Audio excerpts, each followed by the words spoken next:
सीतामढ़ी के मिथिलेश झा, एक तो सीतामढ़ी के नाम भी मिथिलेश, फेसबुक पे सवाल भेजा है, आप जहां जाते हो राम कथा में अयोध्या के बारे में बात करते रहते हो, मिथिला के बारे में भी तो कभी बोलो।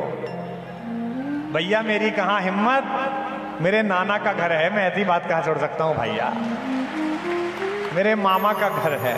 अभी हम अयोध्या जी गए थे 21-22 को, अमर महाराज जी, और या सड़क के बाहर हम निकले, लोग बाग चिल्लाने लगे, कैमरे वैमरे लगे हुए थे, एक साधु नाच रहा, ए कुमार विश्वास सीतामढ़ी से आए हैं। मैंने कहा महाराज, फिर पीछे पीछे वहां तक आया, मैंने कहा आप आमंत्रित हैं? नहीं आमंत्रित तो तुम लोग हो, इनके रिश्तेदार, हम तो साले हैं, अपने आप आ गए। मिथिला का कहां, आप शोभा की खान जिस जमीन में पैदा हुई हो उसके बारे में भैया मिथिलेश झा साहब आप क्यों हमसे, था सदाचार सत्कार वहां, अनुरक्ति वहां पर सस्ती थी, था सदाचार सत्कार वहां, अनुरक्ति वहां पर सस्ती थी, कंगाली जहां न बसती थी ऐसी विदेह की बस्ती थी।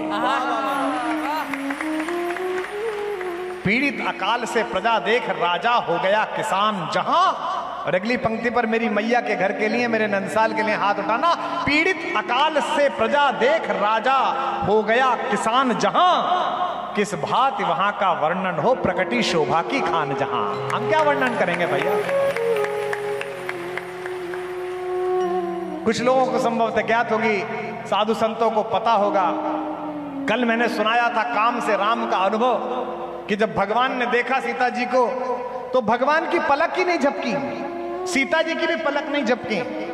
अमेरिका में कंपटीशन होता है Guinness book of world record का, जिसमें किसकी पलक कितनी देर तक नहीं झपकी इसका कंपटीशन होता है।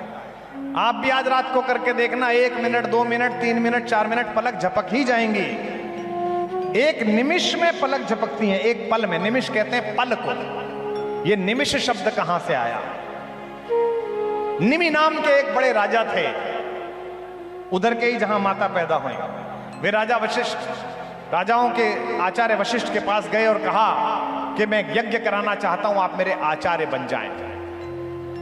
वशिष्ठ ने कहा कि राजन मैं अभी बहुत व्यस्त हूं और मेरे पास समय नहीं है, मैं समय निकालकर आपका यज्ञ करा दूंगा। राजा निमि वृद्ध हो रहे थे, 50 पार कर चुके थे। निमि ने कहा पता नहीं आपको कब समय मिलेगा, मेरे शरीर का पता नहीं क्या आयु है, आप जल्दी से करा दीजिए। वशिष्ठ ने कहा ज्ञान और यज्ञ ये जल्दबाजी में ना लिए जाते ना दिए जाते हैं, जब समय होगा तब मैं कराऊंगा। निमि चले गए। निमि ने बाहर जाकर कहा कि वशिष्ठ तो बड़े अजीब से राजा हैं, अजीब से आचार्य हैं, मैं दूसरे आचार्य को लेकर यज्ञ करा देता हूं। उन्होंने एक दूसरे आचार्य को लेकर यज्ञ करना प्रारंभ किया। जब यह समाचार महर्षि वशिष्ठ के पास पहुंचा तो वशिष्ठ कुपित हो गए, नाराज हो गए। उन्होंने कहा जब मैंने तुझसे कहा था कि प्रतीक्षा कर मैं तेरा यज्ञ कराऊंगा, तो इतनी क्यों जल्दी थी शरीर को लेके तुझे कि शरीर वृद्ध हो रहा है? अरे मैंने कहा तो शरीर रहेगा। और क्रोध में वशिष्ठ ने कह दिया कि निमि जा तुझे शाप देता हूं कि तेरा शरीर नष्ट हो जाए। निमि का शरीर नष्ट हो गया, लेकिन राजा का शरीर नष्ट हो जाए ये प्रजा के हित में नहीं है। इसीलिए आपने देखा होगा, ईश्वर ना करे भारत में भी या देश में अगर प्रधानमंत्री को कुछ हो जाता है तो तुरंत ही एक किसी व्यक्ति को शपथ दिलाई जाती है।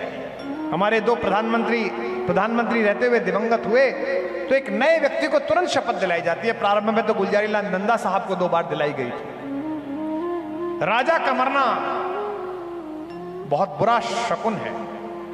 सब ऋषियों ने कहा कि यह तो अच्छा नहीं हुआ कि वशिष्ठ को क्रोध आ गया, और इसके तो पुत्र भी नहीं है। तो निमि के शरीर का मंथन करके कुछ रुष्ट निकाला गया, कुछ तत्व निकाला गया, और उस तत्व को 9 महीने रखकर एक बालक पैदा किया गया। देखिए परखनली जो आज बन रही है, जो बच्चा पैदा हुआ उसका नाम रखा गया मिथि। उस मिथि नामक राजा ने जो अपनी राजधानी बनाई उस जगह का नाम रखा गया मिथिला, वहां से मिथिला बनी। लेकिन निमि का शरीर जब जाने लगा तो ऋषियों ने कहा कि गुरु वशिष्ठ जी से ठीक नहीं हुआ, हम आपको शरीर दे देते हैं। निमि ने कहा अब तो शरीर चला गया, अब शरीर नहीं चाहिए। अगर आप लोग देवता मुझसे प्रसन्न हैं तो मुझे एक वरदान दीजिए। क्या अद्भुत कहानी है, देखिए आप। निमि ने कहा कि जिन इक्ष्वाकु वंशीय राजाओं के सर्वोत्तम होने का अहंकार महर्षि वशिष्ठ को है, मैं चाहता हूं कि मेरे कुल में जगदंबा स्वयं प्रकट हों और इनके दरवाजे पर सब जाते हैं वर मांगने के लिए, इनका वर मेरे दरवाजे पर वधु मांगने के लिए आए। मैं यह आशीर्वाद आपसे चाहता हूं। त्रैलोक्य की अधीश्वरी मेरे एक परिवार में जन्म ले। देवताओं ने कहा तथास्तु। एक देवता ने कहा कि निमि, अगर वो युवती पैदा हो गई, बच्ची पैदा हो गई, त्रैलोकी की अधीश्वरी पैदा हो गई, तो तुम कैसे देखोगे, तुम तो मर गए। तो निमि ने कहा महाराज वर पूरा नहीं हुआ, आधा ही मांगा है। पूछा कि क्या वर है? बोले मैं चाहता हूं कि जब वो पैदा हो तो उसे देखने के लिए तब तक मैं प्रत्येक मनुष्य की पलक पर अदृश्य रूप से बैठा रहूं। तब से आज तक हम सबकी पलकों पर निमि बैठा हुआ है, और निमि का भार जब एक बार नीचे जाता है और एक बार उठता है, उस पल को निमिष कहा जाता है, जब हमारी पलकें गिरती उठती। जब पुष्प वाटिका में पहली बार हमारी मां को हमारे राघवेंद्र सरकार ने देखा, तो बेटी ने दामाद को देखा, दामाद ने बेटी को देखा। गोस्वामी जी लिखते हैं कि पलकें नहीं झपकी। क्यों नहीं झपकी, कभी सोचा इस बारे में? गोस्वामी जी कुछ भी लिखे तो उस पंक्ति को 10 बार सोचना, वो सामान्य पंक्ति नहीं है, कुछ अर्थ निकल जाएगा। मैंने 90 के दशक में पीएचडी की थी। मैं संतों के सामने बैठा हूं, बागेश्वर पीठ पे कह रहा हूं, एक घोषणा पहली बार कर रहा हूं। जिसको पीएचडी करने का अहंकार हो वो एक तरफ रामचरितमानस पढ़ ले, उसकी अर्धाली पर 10-10 पीएचडी कुर्बान की जा सकती है, इतना शोध है उसके अंदर। कोई भी पंक्ति महाराज कहे तो समझना मत कि ऐसी ही कविता में कह दिए हैं, ऐसा नहीं है। उसको पढ़ो, दोबारा पढ़ो, दोबारा पढ़ो, दोबारा पढ़ो, दोबारा पढ़ो, एक दिन अर्थ खुलेगा। मैं तो आज इतने वर्ष का हो गया, बचपन से पढ़ रहा हूं, मैया ने पढ़ाया, मेरी मां ने पहली बार, तब से आज तक जब भी पोथी खोल के बैठता हूं एक नया अर्थ सामने आ जाता है। पुष्प वाटिका में मां ने हमारे आराध्य को देखा, अपने जन्म जन्मांतर के पति को देखा, और हमारे राम ने हमारी आराध्या मां को देखा। कवि कहता है कि सूरज कुल का सूरज निहार। कितने आज बढ़िया बढ़िया कवि प्रकाश भैया, अभिराम पाठक और तमाम लोग बैठे। पहली पंक्ति सुनिए, आनंदित हो जाइए कविता में कि सूरज कुल का सूरज निहार, द्रग दोनों सूरजमुखी हुए। सूरज कुल का सूरज निहार, द्रग दोनों सूरजमुखी हुए। या सीता जी के कमल नयन रवि राम निरख कर सुखी हुए। शोभा सुंदरता देख देख मिथिलेश नंदनी थकित हुई। रचना विधान की मिली नहीं, इसलिए जानकी चकित हुई। और क्यों पलक नहीं झपकी मैया की हमारी? अगर कभी उत्तर दे रहा हो, बेटा उत्तर दे रहा हो, तो माता का जयकार उठे कि मुखमंडल का आलोक देख सुधि बिसरी राजकुमारी की। सम्मुख सूरज के अपलक थी अखियां श्री जनक दुलारी के। सूर्य सामने था और पलक नहीं झपकी। क्यों? क्योंकि बेटी और दामाद एक दूसरे को प्रेम से देख रहे हो तो पिता वहां से हट जाता है। ये हमारी परंपरा है। और निमि तो सीता जी के परदादा के परदादा थे, इसलिए उन्हें लगा कि मेरी पड़पोत्री अपने दूल्हे से बात करना चाहती है। ऐसे में किसी बुजुर्ग का बूढ़े का रहना ठीक नहीं है। इसीलिए निमि पलकों से उतर कर चले गए और दोनों ने एक दूसरे को देख लिया, इसलिए पलके पहली बार नहीं झपकी। भैया झा पंडित जी नाराज मत होना, हमारी और इनकी क्या स्थिति, हमारी और महाराज जी की। हम मिथिला वाले भैया, हम तो पूरी दुनिया जिस राम के चरणों के नखून के ऊपर लगी हुई धूल के स्पर्श के लिए आकुल रहती है। आपने टीवी पे देखा होगा, हम अयोध्या जी गए, 4 डिग्री सेंटीग्रेड तापमान था। अयोध्या जी की सड़कें सरयू जी के जल से धोई जा रही थी। मेरे पैर में चप्पल नहीं थी, कभी नहीं होती है। टेलीविजन चैनल वाले पूछ रहे थे, ये बिटिया कविता तिवारी साथ थी, कि चप्पल क्यों नहीं पहनते। मैंने कहा स्वार्थी हैं, लालची हैं, इसलिए नहीं पहनते। बोले क्यों?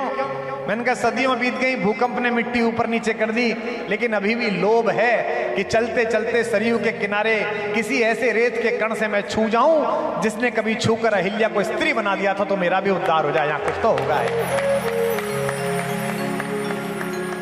चित्रकूट में, बुंदेलखंड में बैठा हूं इसलिए याद आ गया, चित्रकूट में रहीम आए तुलसीदास जी से मिलने। प्रधानमंत्री थे भारत के, अकबर के प्रधानमंत्री थे।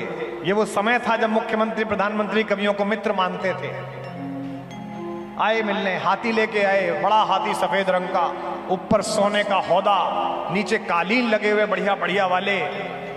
दोनों दोस्त बात कर रहे, कवि, एक कवि रहीम, एक कवि तुलसी। महाराज जी, रहीम अद्भुत कवि है। मैंने कल कहा सनातनी मुसलमान, तो 150 लोगों ने मुझे गालियां बकी फेसबुक पे। अच्छा, हमको आदत हो गई है मिठाई की तरह खाने की, सुबह 200 गाली, शाम 400 गाली। तो किसी ने कहा कि आपने ऐसे कहा। अरे भैया, वो अलग है जो रेगिस्तान पार वाले हैं, तुम अलग हो, तुम सनातनी मुसलमान हो। बैरम खां का लड़का रहीम, जिसे पता है कि पृथ्वी में दफन होना इस्लाम का सूत्र है, वो संस्कृत में श्लोक लिखते हुए कह रहा है कि मुझे जब जलाओ और मेरी राख जब छिड़को। भाई तेरी राख कैसे छिड़क देंगे? मेरी राख छिड़की जाएगी, मैं सनातनी हूं, ब्राह्मण हूं। मैं जब जलाया जाऊंगा तो एक कलश में रखकर गंगा जी की पावन धार में विलीन हो जाऊंगा। तू तो इस्लाम मानने वाला। लेकिन गंगा जी का वर्णन करते हुए रहीम कहता है कि अच्युत चरण तरंगिणी, विष्णु के चरणों से निकलने वाली अच्युत चरण तरंगिणी, शंकर मौल मालती माले, और शंकर की मौली पर मालती लता के समान लिपटी हुई हे माता गंगा। अब सुनने वाली बात है बागेश्वर धाम वालों, आप अच्छा, मुझे लग गया कि आप समझते हो इसलिए अच्छी बात बोल रहा हूं, वरना गा बजा के काम निकाल लूंगा। अच्युत चरण तरंगी, क्या क्या बात आ रही है भैया मेरे भरत, क्या क्या याद आ रहा है। अच्युत चरण तरंगिणी शंकर मौल मालिती माले, हे विष्णु के चरणों में तरंगित रहने वाली, भगवान शंकर की जटाओं में मालती माला के समान घूमने वाली हे माता गंगा। मम तन वितरण समये, जब मेरे शरीर का वितरण करो राख बनाकर, तो क्या करना? हरता देयन में हरिता। दुनिया मांगती है कि विष्णु के लोक जाऊं, मुझे तुम विष्णु का लोक मत देना माता, मुझे शंकर का लोक देना, क्योंकि मैं मरने के बाद भी तुम्हें पैरों में नहीं अपने सिर में रखना चाहता हूं। ये रहीम कह रहा है, ये रहीम कहता है। तो रहीम के हाथी ने चित्रकूट में मंदाकिनी के किनारे वहां की रेत उठा उठा के अपने ऊपर फेंकनी शुरू कर दी। महावत दौड़े उसे रोकने के लिए, लेकिन महावतों को उसने दूर भगा दिया चिंगाड़ के। रहीम ने महावतों को रोका, रुक जाओ रुक जाओ रुक जाओ। फिर मुस्कुराते हुए तुलसीदास जी से एक पंक्ति कही, धूरी धरत निज शीश पर कही कारण गजराज। यह मेरा हाथी अपने सिर पर धूल क्यों रख रहा है? धूल धरत निज शीश पर कई कारण गजराज। तुलसीदास जी ने उत्तर दिया, जेहि रज मुनि पत्नी तरी सोई ढूंढत महाराज। ये उसी को ढूंढ रहा। आप तो उस बुंदेलखंड में हो जा प्रभु के चरण पड़े तो शिलाएं पवित्र हो गई। और मिथिला के झा साहब, आप संस्कार पे देख रहे हो तो हम पर कृपा रखना और महाराज जी पे कृपा रखना। करे मैं 2 घंटे देखता रहा, अयोध्या अयोध्या गाते रहे, हमारे यहाँ कुछ नहीं हुआ क्या?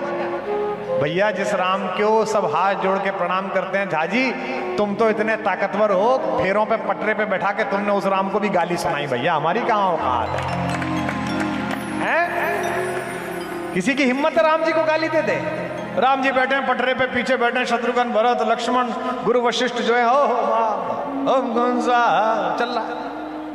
कह उठी सखी कौशलपुर का अचरज हम एक सुनाते हैं। एक लड़की बोली मजाक करने के लिए कि लल्ला जहां से आए ना वहां को एक बात सुनाए हम तुम्हें। ए लड़की, ये दोनों बात कर रही हैं लेकिन गाली उन्हें सुना रही है। कह उठी सखी कौशलपुर का अचरज हम एक सुनाते हैं। हे बहना, वहां खीर खा के छोरे पैदा हो जाते हैं।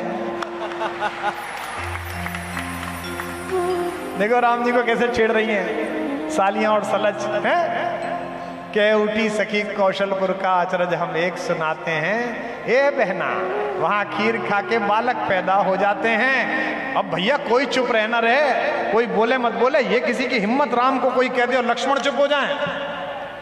उन्होंने जो उत्तर दिया उत्तर प्रदेश की ओर से, तो मैं उत्तर प्रदेश से आया हूं, उत्तर प्रदेश तक ताली पहुंचाना।